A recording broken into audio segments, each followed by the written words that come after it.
Hey, what's going on, Dragon Ballers? Welcome back to another deck profile. This time I want to show you guys the SS3 Storm deck profile that I've been testing for Flute going to 1. So this is the Storm variant that I am personally most comfortable with. Personally, I'm not much of an aggro player myself, so I do really find comfort in being able to recover when I really need to, in the form of just like being able to say pass turn, restand 3 energy, and having access to 8 negates in my aggro deck. Like that makes any kind of sense. But yeah, guys, that's like, it just fits my playstyle, and honestly, it's been having the best showing of all the Storm variants. It's won 2 events, and it's just really putting in work and showing how good it is. But you know, people are kind of wondering, well, where does Storm and maybe SS3 Storm in general fall when Flute goes to 1? I can promise you guys that this deck is still absolutely insane. Like the amount of pressure it can put on and the amount of attacks it can get in a turn, and it can just kill people turn 2, turn 3. You'll see in the gameplay video we have this deck pitted up against the blue-red variant of the SS3 leader, pit up against each other. I go second on my first turn. I flip a blue and a yellow, and I kill him like 8-0. It's insane. Like it's absolutely insane. So this deck can still do some nutty things, and I think it's an important deck to showcase. And if you are looking to pick up Storm, if you are less of an aggro player, I think this is a better build for you. But before we get started, if you guys enjoy deck profiles, if you guys like awesome DBS content, definitely check out the rest of the channel. Consider liking this video and subscribing if you do enjoy the ride. So we'll get right into it. SS3 leader, don't need to talk about what it does. Best leader in the game. Something needs to happen to it. Needs to get banned. Whatever. Titus Fu, one of the win cons in the deck, a 1-drop 25k, draw 2. Enough said about that. It's just the best, in my opinion, the best win con in the deck. The 1 Flute. So Flute is at 1 in this testing that I've been doing, and honestly, the deck does not fall apart with Flute at 1. The deck is actually still really strong. A lot of times when I'm attacking with Goten, if I do see the Flute, I will grab it, especially if I plan to play down the Bardock again, just so I can Flute back into the Goten and get more cards on my deck. But the fact that Flute's at 1 definitely does not hinder this deck very much. It's like very slightly less consistent, guys. It's still very, very good. 4 Senzu Bean, just more aggression during your turns. Actually, really good defense as well, because you are playing the SS3 leader. And what I like to do with Senzu Bean is when I have access to a blue, I'll use the Senzu Bean over Unyielding Trunks most of the time, because when I'm tapped out or not having access to a blue, I want to use Unyielding Spirit Trunks then. But then you also have to gauge the instances where you want to hold that Senzu Bean for defense. So it kind of is a wait option there, so definitely need to keep that in mind. But a lot of times if I have access to the blue, I'll go with Senzu Bean over Unyielding. Boost Attack Piccolo, playing an aggro deck, Kibito Kai is not really an option here. Kibito Kai is seeing actually a little bit of play right now. That Storm is like the frontier of the meta. But when we do go to from Flute to 1 / World Martial Arts Tournament set meta, Boost Attack might just become way better if Storm and aggro do tend to fall a bit short. Unyielding facilitates all your crazy aggro plays, really good. 2 Deferring Touching Champa, another win con in the deck. This has actually been really relevant for me because I've been playtesting against a decent amount of Shugesh decks, and you know, this on top of your leader allows you to go for game, and against a non-Shugesh deck, this on top of any of your battle cards will allow you to go for game. But it's really relevant in those Shugesh matchups, and a lot of people are really looking forward to Jackie Chun, so definitely keep that in mind for further instruction Champa. Then we have 2 Unbreakables Super Saiyan Son Gokus. One of the best cards in SS3, but we're only playing 2 because we want to reduce our risk of flipping bad energy. We're already playing 2, 4, 6 off-color cards that we really don't want to flip. It's not the most devastating thing to this deck. I mean, it'll definitely delay you from killing them probably for 1 turn. If it delays you any more than that, then you're probably going to lose that game. So we want to really reduce the variance in order to not flip bad colors. So we're only playing the 2 Unbreakables, and we're making up for that by additional Roshis and Nimbuses in the main deck. So then we have the 3 Successor of Hope. I mean, 3 Successor, 4 Bardock is really consistent.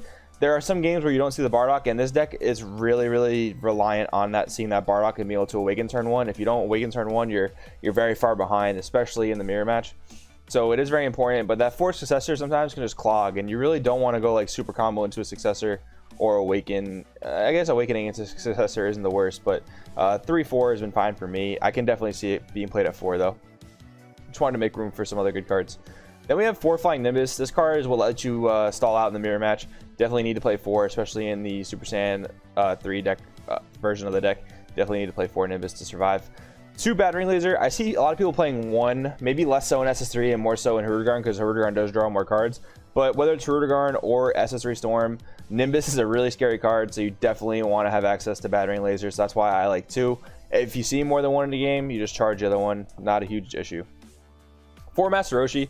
So like I said, this is kind of making up for the unbreakable slots. It's just a negate with a body, so you can go negate 1 attack. Let's say it was the Bardock, and then they swap into the Goten, they swing at it, they don't want to combo. Okay, or maybe they only want to combo to 15k. Okay, I'm just going to chump block with the Roshi. So really, really good card. I really like playing the defensive version of this deck. A lot of people, I've seen profiles where they're playing the 4 Nimbus, but then maybe they're not playing the 4 Roshi, maybe they're only playing 2 Roshi, and still like the 2 Unbreakable and the 2 Champa. But I like having a lot of access to defense when I need it, especially if I'm not able to kill an opponent. And I think a lot of decks are starting to play a slower game where they're trying to outgrind Hurrigarn Storm, which is why I think Super Saiyan 3 Storm can kind of shine there. Because okay, if you want to play a slow game, I can play a slow game too. And then when I get to 4 energy, I'll hard cast a Bardock. I don't care. I'll keep going with my tapping trunks, and then if I don't kill you, then I'll just have a 20k blocker on board, and I'll restand 3 energy. So pretty solid. I really like the 4 Roshi. 2 Adopted Father Son Gohan. I honestly do find myself trying to swap sometimes when I'm at 1 life, so it's really solid.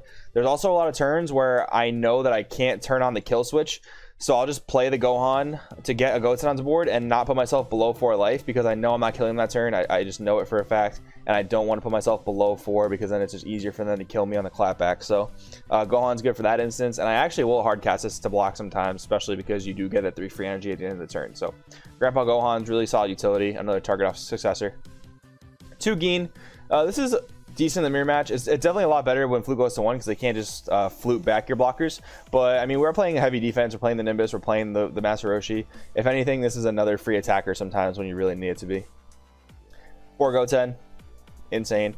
Not being able to flute it back is not a huge issue. Like, it's really nice to be able to reuse the same Goten over the same Bardock over and over and over again and loop it, but Goten just makes your deck so consistent that you can get more copies of Goten, you can get your 1 copy of Flute if you want it, you can get anything you need, so it's super good. 4 Videls. I see a lot of lists playing less, and I'm playing 4 of these. I'm opting over this instead of something like Planet Vegeta per se. Planet Vegeta is really good, but like, you're tapping an energy to get an untap play, which like makes sense, but in this deck, in SS3 Storm, it is overly important to awaken turn 1, so that's why I don't want to waste energy on a Planet Vegeta. I just want the successor into the Bardock, and then I had the Videls to draw me more cards. The Videls are amazing because they allow your Gotens to match an awakened leader, and you +1, so really solid there. It also allows you to maintain a hand size in the mid game / late game sometimes, but really it allows you to maintain the hand size in the mid game so that you don't get blown out when a deck is trying to elongate the game and push you out of your win zone. So Videl is incredibly good. And finally, we have the 2 Bardock Will of Iron. Again, I mentioned this in the Hurrigarn deck profile. This is more of a playstyle preference. I see people play 3 of this sometimes. I very rarely see 4, but sometimes I see 3 of it. And some people, they play the deck and they just have like 3 Bardocks on board. They combo 3 Bardock Apes over 3 1-drop Bardocks. I personally don't play the deck to run like that, so I only play the 2 Will of Iron. This deck actually can hardcast it if need be. It's very rare, but it can happen. Unfortunately, we're not playing the planet to restand the Bardock, but this deck plays plenty of defense as it is with Nimbus, with Roshi, and with Unbreakable. So Bardock just being purely aggro is totally fine. So yeah, guys, that's the deck profile. This is an incredibly strong deck going forward. Don't let anyone tell you otherwise. This deck is really, really good. Now, we have to test and compare and see how it goes up against all the new World Martial Arts Tournament decks. The thing with something like Announcer is that it draws just an insane amount of cards, which is really, really solid. Something like Jackie Chun, it can play Shugesh, but Cronoa does exist. So if Jackie Chun became ever prevalent, you can main deck the Cronoas. If not, Cronoa is probably going to be a sideboard staple going into the next format, because a lot of people are going to want to try out Jackie Chun, and it's going to be a very good leader, guys. It deals with Vegito on its own, so it's really, really solid. But Cronoa is going to limit that deck's potential for sure. And then, you know, we'll see how the rest of the World Martial Arts Tournament format decks do. But yeah, guys, thanks for watching. Like I said, if you do like this video, definitely like and consider subscribing to Cross TCG.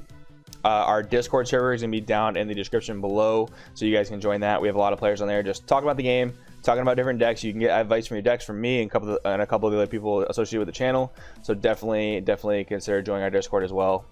No charge, guys. Free to all you guys, because you guys are awesome. All right, guys, thanks for watching. I'm Joey. I'll see you next time.